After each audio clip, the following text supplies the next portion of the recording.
Hello दोस्तों, एक बार फिर से स्वागत है आपका सिनेमा हंट में। देश में कोरोना वायरस मरीजों की संख्या लगातार बढ़ रही है। अब तक कुल 12,380 लोग इस वायरस से संक्रमित हो चुके हैं और 414 लोगों की सांसें थम चुकी है। हालांकि देश में कुछ राज्यों और केंद्र शासित प्रदेशों ने कोरोना वायरस को जिस तरह काबू में रखा है, ये सुखद आश्चर्य जैसा है। देश के 8 ऐसे राज्य हैं जहाँ कोरोना संक्रमितों की संख्या 10 से कम है, तो 50 से कम संक्रमित वाले राज्यों की संख्या 15 है।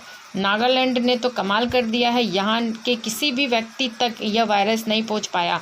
इस राज्य में 10 से कम केस कोरोना के उत्तर पूर्वी के राज्यों के बेहद सफलतापूर्वक रोका है, जबकि इनकी सीमाएं चीन सहित कई पड़ोसी देशों में भी मिलती है।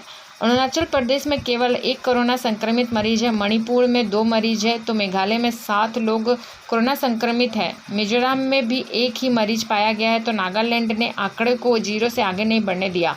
त्रिपुरा में 2 मरीज अब तक मिले हैं, जिसमें से 1 को ठीक हो चुका है। पुडुचेरी में 7 मरीज मिले हैं, तो गोवा में भी 7 संक्रमित मिले हैं, जिसमें से 5 ठीक हो चुके और 2 का इलाज चल रहा है।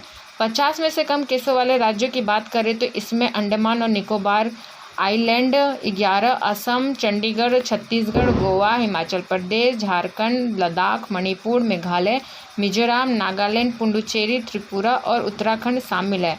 15 राज्यों में कुल 242 केस। देश में कोरोना वायरस संक्रमितों की कुल संख्या 12,000 के पार चली गई है, लेकिन इन 15 राज्यों में कोरोना के कुल मरीजों की संख्या जोड़े तो 242, औसतन करीब 16 मरीज। ये आंकड़े बेहद उत्साहजनक है और माना जा रहा है कि 20 अप्रैल के बाद इन राज्यों में लोगों को प्रतिबंधों से काफ़ी छूट मिल सकती है। हालांकि अभी खतरा पूरी तरह टला नहीं है और सोशल डिस्टेंसिंग जैसे नियमों का पालन करना जरूरी है।